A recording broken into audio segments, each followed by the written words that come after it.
Chapter 7. A Mad Tea Party. There was a table set out under a tree in front of the house, and the March Hare and the Hatter were having tea at it. The Dormouse was sitting between them, fast asleep, and the other two were using it as a cushion, resting their elbows on it, and talking over its head. Very uncomfortable for the Dormouse, thought Alice, only as it's asleep, I suppose it doesn't mind. The table was a large one, but the three were all crowded together at one corner of it. "No room! No room!" they cried out when they saw Alice coming. "There's plenty of room," said Alice indignantly, and she sat down in a large armchair at one end of the table. "Have some wine," the March Hare said in an encouraging tone. Alice looked all round the table, but there was nothing on it but tea. "I don't see any wine," she remarked. "There isn't any," said the March Hare. "Then it wasn't very civil of you to offer it," said Alice angrily. "It wasn't very civil of you to sit down without being invited," said the March Hare. "I didn't know it was your table," said Alice. "It's laid for a great many more than three." "Your hair wants cutting," said the Hatter. He had been looking at Alice for was wise a raven like a writing desk. "Come, we shall have some fun now," thought Alice. "I'm glad they've begun asking riddles. You believe I can guess that," she added aloud. "Do you mean that you think you can find out the answer to it?" said the March Hare. "Exactly so," said Alice. "Then you should say what you mean," the March Hare went on. "I do," Alice hastily replied. At least I mean what I say. That's the same thing, you know."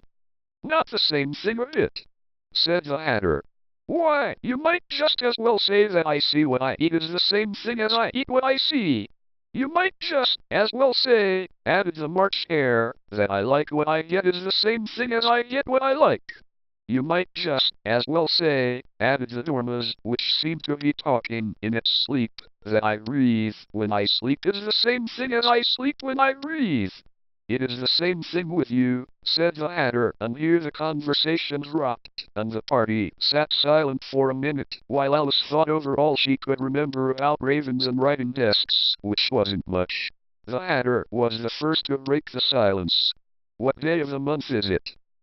he said, turning to Alice. He had taken his watch out of his pocket, and was looking at it uneasily, shaking it every now and then, and holding it to his ear. Alice considered a little, and then said, "The 4th. 2 days wrong," sighed the Hatter. "I told you butter wouldn't suit the works," he added, looking angrily at the March Hare. "It was the best butter," the March Hare meekly replied. "Yes, but some crumbs must have gotten as well," the Hatter grumbled. "You shouldn't have put it in with a bread knife."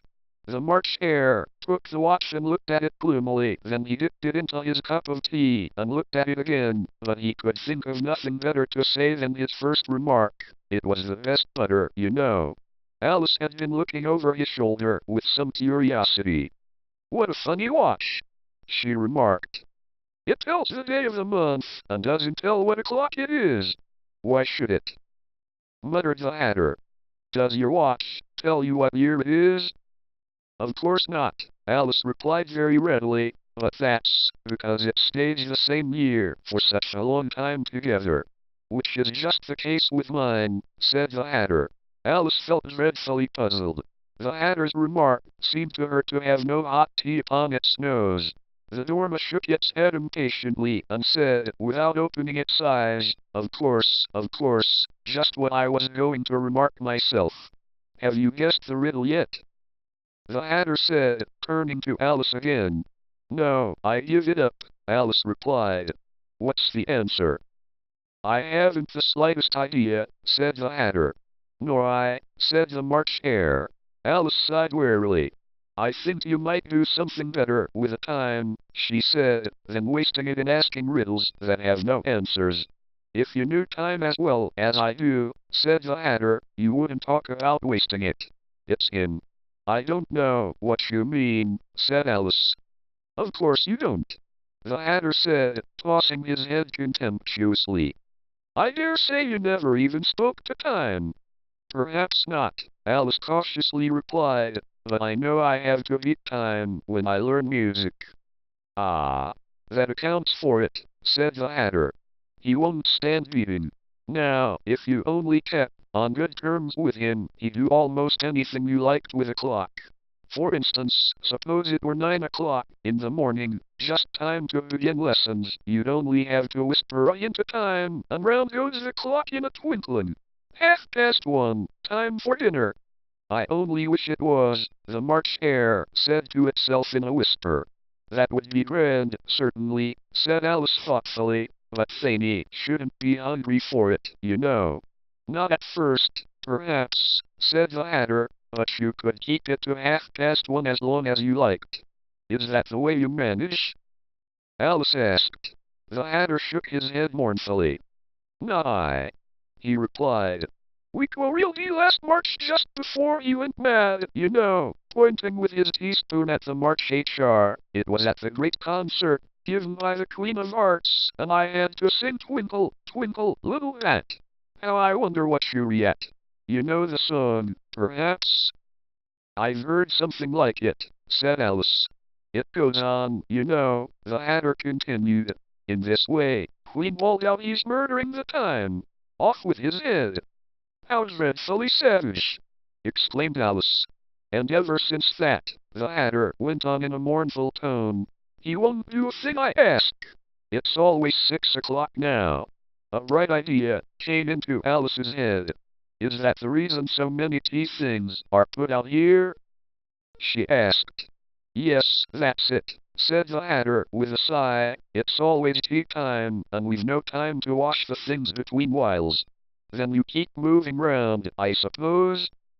Said Alice. Exactly so, said the Hatter, as the things get used up. But what happens when you come to the beginning again? Alice ventured to ask. Suppose we change the subject, the March hare interrupted, yawning. I'm getting tired of this. I vote the young lady tells us a story. I'm afraid I don't know one, said Alice, rather alarmed at the proposal. Then the Dormouse, they both cried. Wake up, Dormouse! And they pinched it on both sides at once. The Dormouse slowly opened its eyes. I wasn't asleep, it said in a hoarse, feeble voice. I heard every word you fellows were saying. Tell us a story, said the March hare. Yes, please do, pleaded Alice. And be quick about it, added the Hatter, or you'll be asleep again before it's done. Once upon a time there were 3 little sisters, the Dormouse began in a great hurry, and their names were Elsie, Lacey, and Tilly, and they lived at the bottom of a well. What did they live on? Said Alice, who always took a great interest in questions of eating and drinking. They lived on treacle, said the Dormouse, after thinking a minute or two. They couldn't have done that, you know, Alice gently remarked. They'd have been ill. So they were, said the Dormouse, very ill. Alice tried a little to fancy to herself what such an extraordinary way of living would be like, but it puzzled her too much, so she went on. But why did they live at the bottom of a well?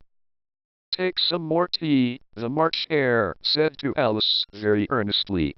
I've had nothing yet, Alice replied in an offended tone, so I can't take more. You mean you can't take less, said the Hatter. It's very easy to take more than nothing. Nobody asked your opinion, said Alice. Who's making personal remarks now? The Hatter asked triumphantly. Alice did not quite know what to say to this, so she helped herself to some tea and bread and butter, and then turned to the Dormouse and repeated her question. Why did they live at the bottom of a well?